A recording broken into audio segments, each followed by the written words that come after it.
कर लेंगे। ये डिफेंस सिस्टम एक पार्ट और चलेगा, इंडियन डिफेंस सिस्टम पार्ट 3। हम लोग अब तक आर्मी एयरफोर्स देख चुके हैं। तो पहले बता, इंडिया में जितने भी सिस्टम है प्रशासन के, हमारे देश के जितने ढांचे हैं सब पर पाया जाएगा। बैंकिंग हो गया, रेलवे हो गया, डिफेंस चल रहा है, अभी बाकी क्या है, जुडिशरी इसके बाद चलेगा, न्यायिक प्रणाली। भारत की न्यायिक प्रणाली क्या है, उसका हेल्थ सिस्टम, भारत की स्वास्थ्य प्रणाली क्या है, स्वास्थ्य हेल्थ सिस्टम कैसा काम करता है, ये सभी सिस्टम को धीरे धीरे बताएगा। तो Indian defence system, Indian navy,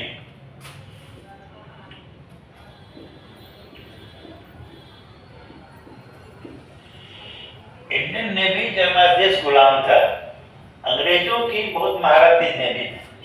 उन्होंने देखे हुए इतिहास पढ़िएगा तो उन्होंने अपनी शुरू फैक्ट्री, जितने गोदाम ऑफिस बनाए थे, अपना ठिकाने, जितने महत्वपूर्ण ठिकाने थे सब नदी या समुद्र के तट पर थे। उन लोगों ने सूरत में पहले फैक्ट्री लगी थी, हुगली में, साउथ में, ये सब अधिकांश नदी या समुद्र के किनारे बेस बनाए थे। बॉम्बे, कलकत्ता, चेन्नई, सब मद्रास, सब वैसा ही सब। तो इंडियन नेवी जो आज है उसकी असल में 14 दिसंबर 1612, इतना पुराना अंग्रेजों ने बनाया था। इसका उसमें नाम रखा था इंडियन मरीन।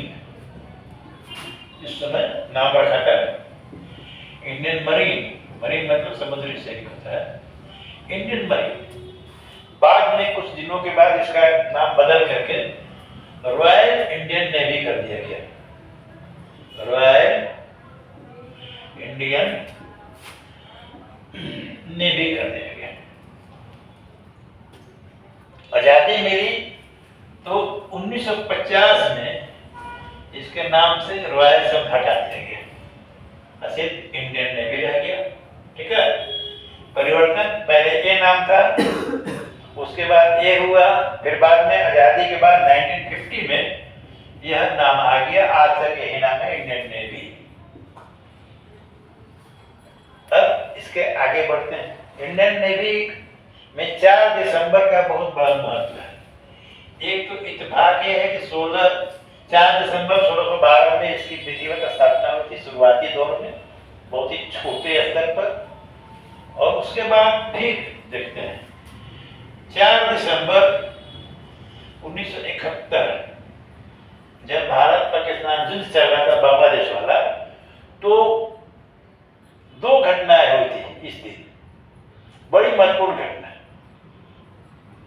कराची बंदरगाह पर भारतीय नौसेना ने ऑपरेशन ट्राइडेंट नाम से एक ऑपरेशन किया था।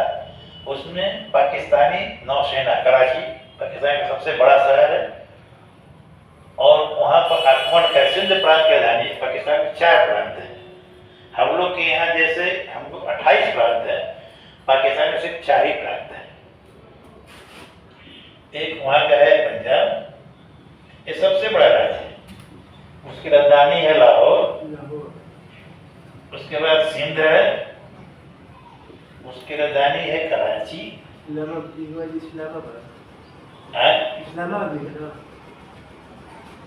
प्रदेश का है। उसके बाद है बलूचिस्तान, उसकी राजधानी है क्वेटा। और एक है NWFP, north west frontier province, इसकी राजधानी है पेशावर। और पूरे पाकिस्तान की राजधानी है इस्लामाबाद। पूरे पाकिस्तान की राजधानी है इस्लामाबाद। एक और बात है इसमें,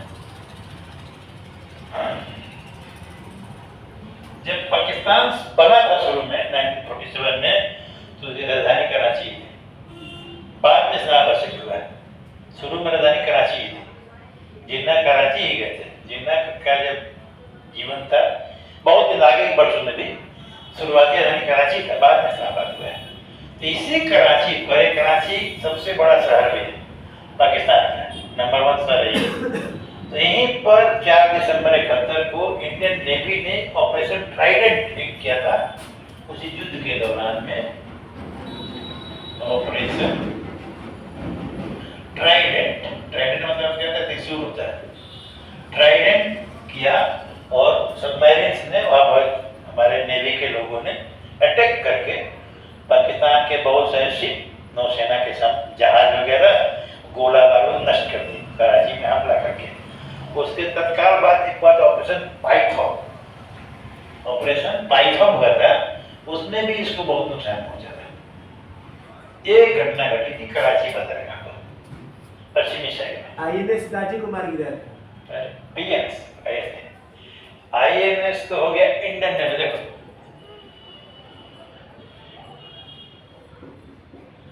पीएनएस नेवल सी, एनएस का मतलब होता है नेवल सी, नौसेना के जहाज, ठीक है।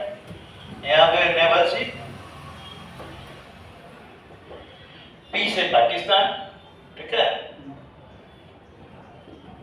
पीएनएस का फुल फॉर्म पाकिस्तान, आई से इंडिया, इंडियन नेवल सी, ठीक है। पाकिस्तान नेवल सी, ये था गाजी, पीएनएस गाजी। एक है आईएनएस, यहाँ आ गया आईएनएस विक्रांत। जो घटना को याद आए बता रहे। यह पश्चिमी मोर्चे पर यह घटना हुई थी कराची वाली। पूर्वी मोर्चे पर भी घटना हुई थी विशाखापट्टनम में। विशाखापट्टनम पीएनएस गाजी आया था, काफी पाकिस्तानी नौसेना का सबसे ताकतवर शिप माना जाता है। यह मतलब काफी आक्रामक था, काफी इसमें क्षमताएं थी। पाकिस्तान को अपने गाजी पर बहुत घमंड था कि हम इंडियन नेवी को बर्बाद कर देंगे। लेकिन अब आईएनएस विक्रांत हमारा था, वो भी काफी जबरदस्त आईएनएस विक्रांत, तो मतलब कि भारतीय नौसेना की शान था। अभी बहुत दिनों से सेवा के बाद रिटायर है, फिर नया वर्जन भी आ गया इसका। तो इसने विक्रांत ने गाजी को आईएनएस राजपूत में गिरा था ना। आईएनएस राजपूत गिरा था मतलब। आईएनएस विक्रांत गया था। आईएनएस विक्रांत ने गाजी को गिराया विशाखापट्टनम में और डुबा दिया। इसके गाजी का जो मलबा है, मलबा वो अभी भी विशाखापट्टनम पोर्ट में है, मतलब कि नीचे जमीन के अंदर में। उसमें बहुत सारे लोग मर गए थे। पाकिस्तान बहुत दिन इस बात को छिपाया था कि ना गाजी भाग गया था, लेकिन गाजी खत्म हो गया था और काफी लोग मर गए थे। क्योंकि नौसेना को पॉइंट करें 4 दिसंबर पर, नौसेना को 2 मोर्चों पर सफलता मिली थी। एक पाकिस्तान के कराची में और एक विशाखापट्टनम में गाजी को डुबाने में राजपूत सहयोगी भूमिका निभाई। मेन शिप था आईएनएस विक्रांत। तो इसी घटना को याद करते हुए हम लोग प्रत्येक वर्ष 4 दिसंबर को नौसेना दिवस मनाते हैं। यही है 4 दिसंबर का अर्थ। इत्तेफाक से 1612 को गठन हुआ था। 1971 को ये 2 बहुत बड़ी घटनाएं हुई थी, उसी के याद में हम लोग नेवी डे मनाते हैं। तब तक तीनों सेना का दिवस याद हो गया। आर्मी डे 15 जनवरी, एयरफोर्स डे 8 अक्टूबर और नेवी डे 4 दिसंबर। यह हो गया नेवी के बारे में संक्षिप्त इतिहास।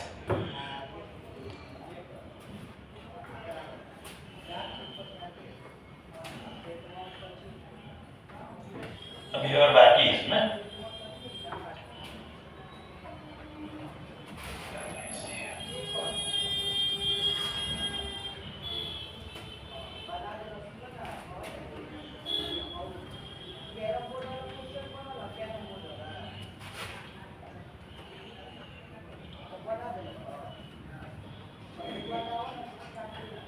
विश्व की नौसेनाओं में भारतीय नौसेना का स्थान 7वां है। पीएनएस गाजी को नौसेना युद्ध पोत आईएनएस राजपूत ने मार गिराया। विक्रांत पे करा था। उसमें पूछिए कि गाजी को डुबाने में विक्रांत की क्या भूमिका थी? आईएनएस गाजी को डुबाने में विक्रांत की क्या भूमिका थी?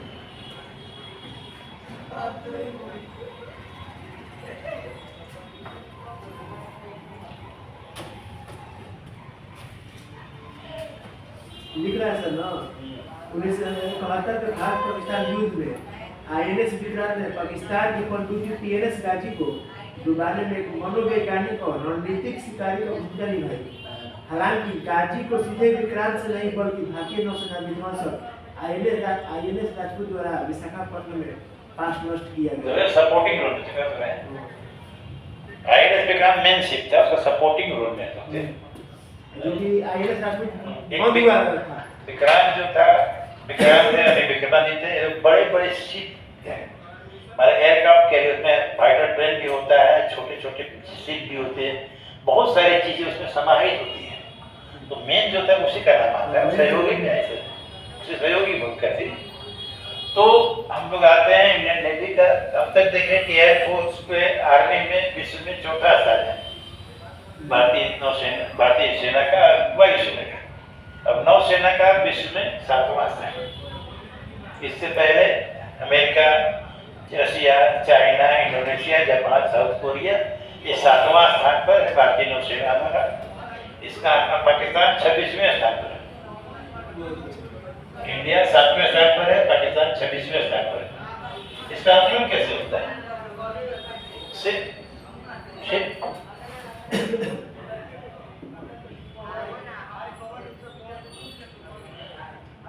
सबमरीन, फ्रीगेट, ये सब डिस्ट्रॉयर,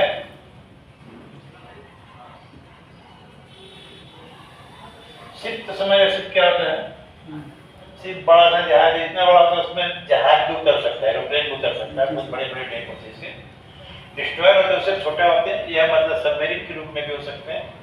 या डिस्ट्रॉयर का नाम विध्वंसक, डिस्ट्रॉय करना है, विध्वंसक की भूमिका, दुश्मन देश की नौसेना को मतलब उसकी क्षति पहुंचाए, विध्वंस पहुंचाए। फ्रीगेट उससे छोटा होता है, उसकी भूमिका लगभग वही होती है। सबमरीन पनडुब्बी होते हैं, जमीन के अंदर काम करती है। यह सबकी क्षमता और नेवी के कार्यबल के हिसाब से ये सब का आकलन होता है, किसके पास कितने शिप है, कितने हथियार है, कितने कार्यबल है। इन सबको देखते हुए स्थान भारत में, भारत का 7वां है, पाकिस्तान का 26वां है। अब तक के भारतीय नौसेना के इतिहास में आईएनएस विक्रांत से ज्यादा सफल कोई शिप नहीं हुआ है। अभी भी आईएनएस विक्रांत नए मॉडलिंग वर्जन में है, नए वर्जन में, और एक आईएनएस विक्रमादित्य है। हम लोग अभी भी इस क्षेत्र में आत्मनिर्भर नहीं हो पाए हैं, प्रयास किया जा रहा है कि आत्मनिर्भरता प्राप्त कर ली जाए।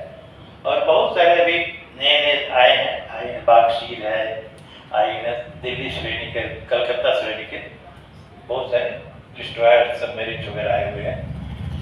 तो अब आते हैं नौसेना का स्ट्रक्चर कैसा होता है। भारतीय नौसेना को टोटल 3 कमानें बांटा गया।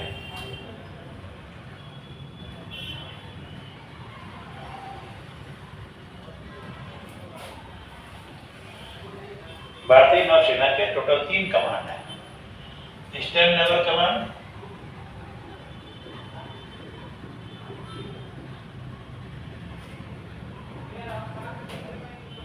यह विशाखापट्टनम में है।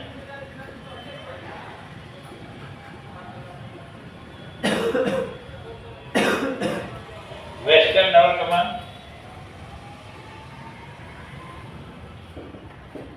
यह मुंबई में है। और साउदर्न नेवल कमांड, मतलब naval command, southern naval command यह कोच्चि में है। यही 3 कमांड में होते हैं। नेवी का सबका मेनली समुद्र के एरिया में ही होते हैं, समुद्र में। टोटल पूरी नेवी मिलकर के कोस्ट गार्ड की सहायता से एक और भी फोर्स है, इंडियन कोस्ट गार्ड, भारतीय तटरक्षक बल। इसमें सर हम 1.34 नंबर के लिए मेरिट में। अरे चलिए फिर स्ट्राइक करते रहिए। एक और लास्ट बचा है, अप्रैल में जाता है। उसे अच्छी कंप्लीट। कोस्ट गार्ड को कह सकते हैं नेवी का बीएसएफ। जैसा आर्मी के लिए बीएसएफ जो रोल करता है, वही नेवी के कोस्ट गार्ड करता है, तटों की रक्षा करता है। इस 7500 किलोमीटर का समुद्र तट है भारत का, कुल लगभग अप्रोक्सीमेटली यही है भारत के समुद्र तट रेखा। इन्हीं 7500 किलोमीटर सी कोस्ट को हम लोग नेवी और कोस्ट गार्ड मिलकर सुरक्षा करता है। इनका यही काम है। कोस्ट गार्ड को हम लोग नेवी का बीएसएफ कर सकते, सीमा की रक्षा करता है। और यह जो कमांड होते हैं प्रत्येक, एक एक कमांड वाइस एडमिरल के अधीन काम करता है। वाइस एडमिरल ही से कमांडिंग अफसर होते हैं, और नेवी के चीफ को एडमिरल कहते हैं। अभी नौसेना के अध्यक्ष है Dinesh Kumar Trivedi, Dinesh Kumar Trivedi, Tripathi, not Trivedi, Dinesh Kumar Tripathi navy chief. यही हम लोग का देश के भारतीय नौसेना। चलिए टॉपिक समाप्त आज का। अब महत्वपूर्ण बातें लिख लीजिए।